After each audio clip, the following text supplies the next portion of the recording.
মা, বাবা যে বিয়ে করেছে সেটা তুমি জানতে, তাই না?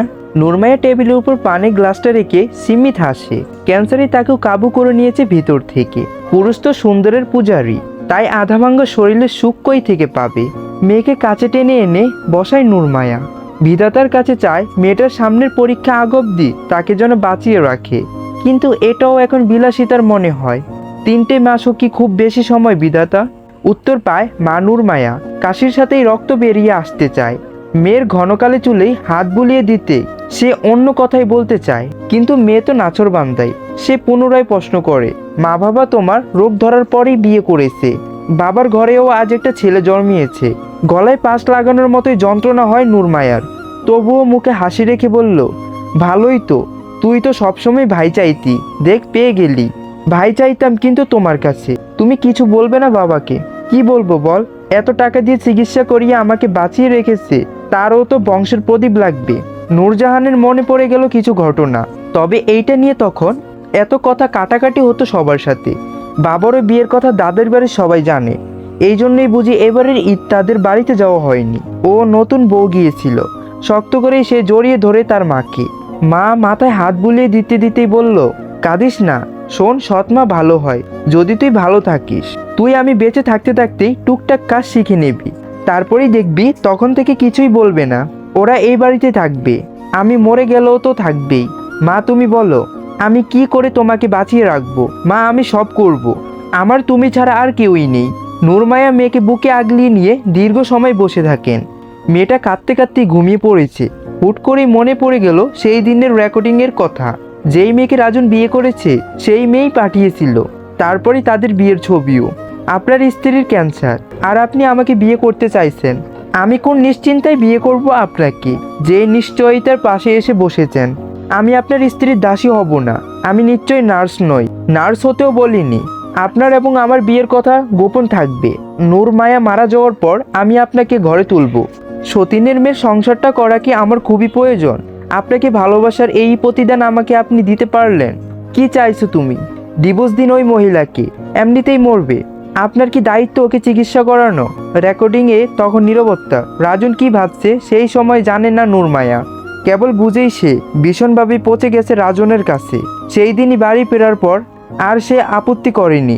বিয়ের গয়না রাজনের হাতে তুলে দিয়ে বলেইছিল বিয়ে দিতে। রাজন রাজি হতে চায়নি, কিন্তু নূরমায়া বলেছিল, সংসার, স্বামী, স্বপ্ন সবই দিয়ে দিলাম। এ গয়না রেখে কি করব?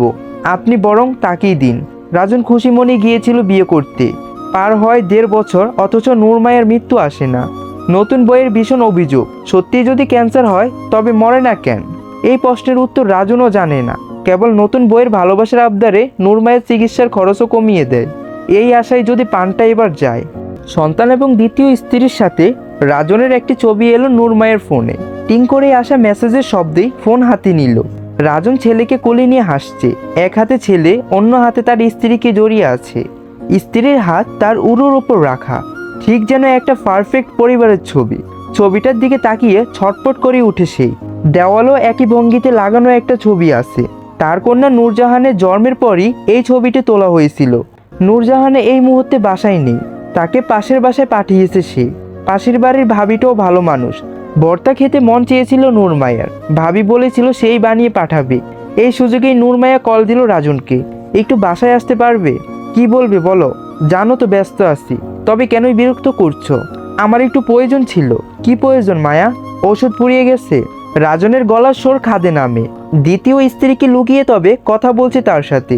মিশিমিশি হাসি ফুটিয়ে মায়ার ঠোঁটে। তবে কি মানুষটা এখনো তাকে খানিকটা হলেও ভালোবাসে? আমার ওষুধ লাগবে না। নূরের স্কুলের ফর্ম ফিল আপে ডেট পড়েছে, ওকে নিয়ে যেতে হবে। পারবে? স্ত্রীর অনুমতি দেবে। এইভাবে বলছো কেন? নূরটা আমারই মেয়ে, এবং সেটাও তুমি ভুলে বসেছ। তোমাকে তোমার নতুন পুত্র সন্তানের জন্য শুভকামনা। দেখো যে সন্তানের জন্যই তুমি আমার মেয়েটাকে এতিম করে দিলে, সেই সন্তানকেই মানুষের মতো মানুষ করিও। রাজন কোনো জবাব দিতে পারে না। ভাড়া বাসাটার ফ্ল্যাট ভর্তি মানুষ। তার নিজের মা বাবা থেকে শুরু করেই পিয়ালির মা বাবা সবাই আছে। এই আনন্দের দিনেই কারো মন খারাপ করার ইচ্ছে তার হলো না। নূরের ফর্ম ফিল আপে আগামীকালেই করা যাবে, কিন্তু আজকের আনন্দ আর আসবে না। তার জীবন থেকে নূরমায়া এবং নূরজাহান নামের দুইটা অবঞ্চিত নারী কি অধিকার আছে এই সুখের দিনে ভাগ বসানোর? কেউ একজন জিজ্ঞেস করেই অন্তর থেকে বলে ওঠে, আছে, তোমার জীবনের নূরমায়া থেকে দাবি আর কারোর বেশি নেই। কিন্তু সেই ডাক রাজন শুনতে চায় না। সকাল ফেরিয়ে দুপুর হতেই চলল, রাজন ফিরল না বলেই নূরমায়া নিজেই বের হলো মেয়েকে নিয়ে। রিকশায় করে স্কুলে যাওয়ার সিদ্ধান্ত নিল। কোমর থেরাপির কারণে চুলগুলো উঠে গেছে অনেকটাই। হিজাব পরে মেয়ের হাত ধরে রাস্তায় নামতে মনে হলো, আমি মরে গেলেই ওকে কে দেখবে? যেই বাবা আজ এলো না, সেই দিন আমার মেয়েকে নিজের কাছে নেবে তো? নূরমায়ের প্রশ্নের জবাব প্রশ্নই থেকে যায়। রাত ফেরিয়ে সেই আগামীকালের এক কাজের সিদ্ধান্ত নিল। মেয়েকে কারো হাতের পুতুল করে রেখে যাবে না।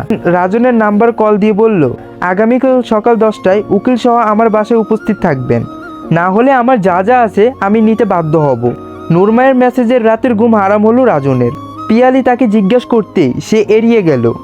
বাইপাসের কাছেই প্লাটটা পিয়ালি ওদের ছেলের নামে লিখিয়ে দেওয়ার বায়না ধরেছে। কিন্তু পিয়ালি তো জানে না রাজনের আজ যা যা আছে সবটাই নূরমায়ের জন্য। ওইসব নূরমায়াকে দিয়েছে তার একমাত্র খালা। ব্যবসার মূলধন থেকে শুরু করে শহরের বাসাটাও, সবটাই যে নূরমায়ের অবদান। এতদিনে টনক নড়ছে রাজনের। নূরমায়া কি চাইছে? উকিল সাহেব আগে উপস্থিত ছিলেন। রাজন তার বাবা এবং ভাইকে নিয়ে এসেছেন।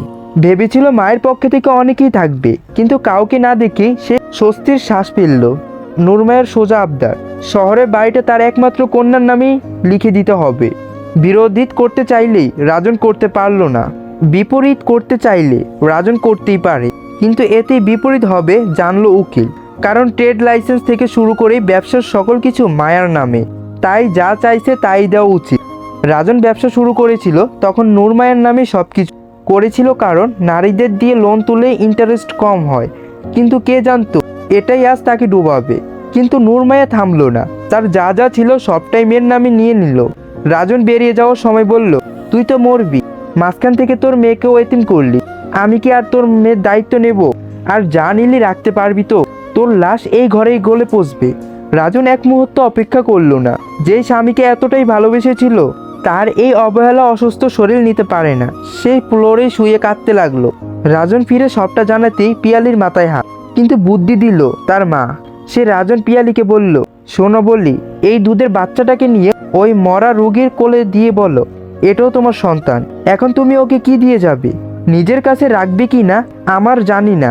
মাইয়া মানুষ তো, এই ছোট শিশুরে পাইলে তোমাদের ও ঠিক ওই বাড়িতেই জায়গা দেবে।